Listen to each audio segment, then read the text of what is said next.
Also really great what we're going to begin this hour with, a familiar problem for all you at home. You open the fridge and it's full of leftovers. None of it looks very good. And what do? You toss it out. Here's a different idea, kind of old-fashioned. You could cook with them. That is the notion behind the Everlasting Meal Cookbook, Leftovers A to Z. Happens to be published by an imprint of Simon & Schuster, which, like CBS, is part of Paramount Global. Also happens to be by author Tamar Adler, who made me into the family chef. She calls it Leftovers, a leftovers encyclopedia, and it's organized by leftover. That means there are entries for all the things you might guess, like stale bread and takeout rice and hamburger patties, but also a lot of stuff you wouldn't guess, like Parmesan rinds and tomatoes with a little bit of mold. Ooh. Also, like stale bags of Doritos. Yeah, you have them.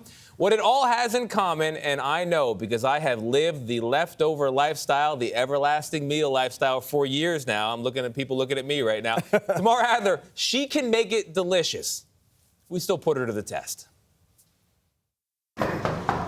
We arrive. Hello, Fred. And things are not what you'd expect. I brought you old bread from lunch at a friend's place. I'm so excited for this. You probably recognize our host, that CBS business analyst Jill Schlesinger. One of the few people I know game enough to allow camera crews into her living space for a close-up examination of her leftovers. Tamar, if you feel comfortable. Good luck. I've also invited Tamar Adler, author of a cookbook called The Everlasting Meal, a collection of more than 1,500 recipes designed for using up your leftovers. All right, let's see what we got. Oh, this is amazing. We start with an inventory of the fridge. This looks very promising. This is a little leftover Chinese food. And what comes out is not what most folks would call appetizing. That is old butternut squash noodles. Some rubbery chicken, stale tortillas. I could use that as a Frisbee. Lots of little mystery tubs. I love old stuff. You have all of my favorite ingredients here. Down in the freezer, Don't judge me, you two. Never. Tamar finds a forgotten gem. Frozen bagels. Which are not great, but you feel free to use them. You do you, girl. And over in the cupboards, Once again, treasures.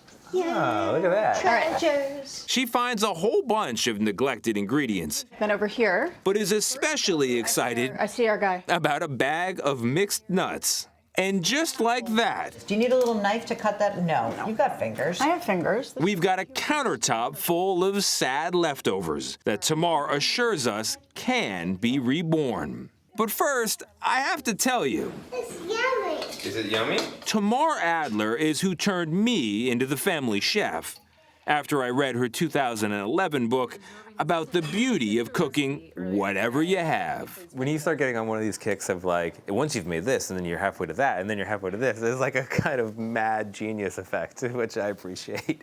It's like one of those great things because every single person has this exact situation, right? Like this is like the state of every single person's fridge and household. It's like you too could be a mad genius. She developed that philosophy as head chef of a restaurant in Georgia, short on money and ingredients. We can't afford to buy more stuff. We have these things that we have here. And I just burned the rice. Like that was my restaurant.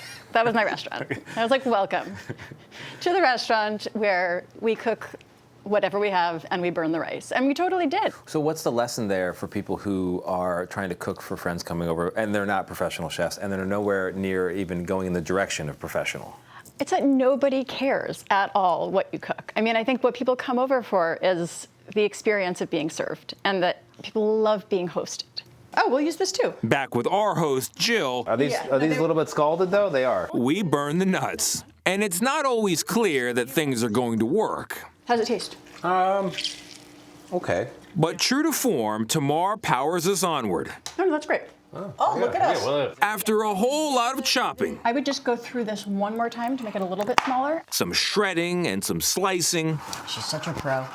Look at that. Look at the knife skills. Look at the knife skills. a little mashing and mixing, See, that looks so delicious. This Look looks at that. truly So delicious. great. Yeah. This looks amazing. plus a stovetop trick with the tortillas, Look what's going on over here. Holy They're coming back smokes. to life. and this move with the baguette. So what we're gonna do is just this. that involved a little time in the oven. All right, so this is the baguette.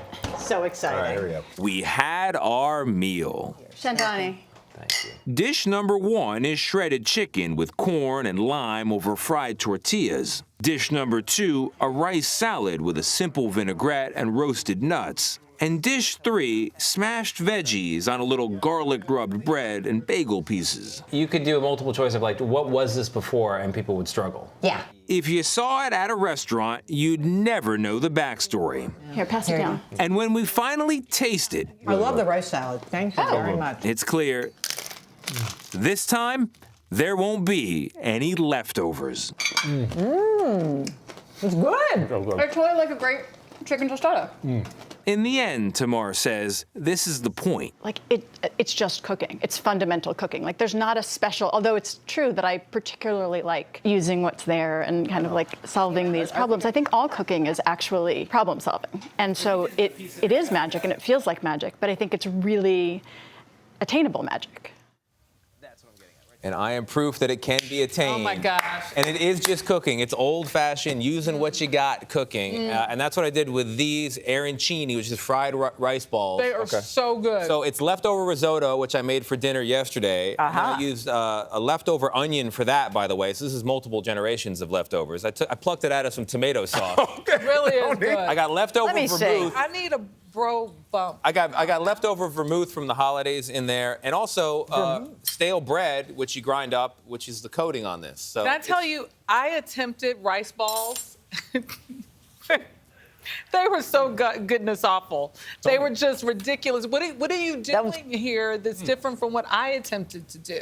you just fried it in some oil. You roll it up. But one thing that she said that was really important, I think, was that when you have leftovers, sometimes having something really good that can really jazz it up, like if you have a very good olive oil in your cabinet, it can make a huge difference. And as Tony showed me, it's the cutting and my technique. I agree, Nate, not great. But it was really interesting to be like, hey, I had some old roast chicken and how we chopped that up, and like you change the texture of it. You add some olive oil, throw some herbs in there. Pretty good. I know, it's amazing. I want the book. That's the way to go. Repurpose food.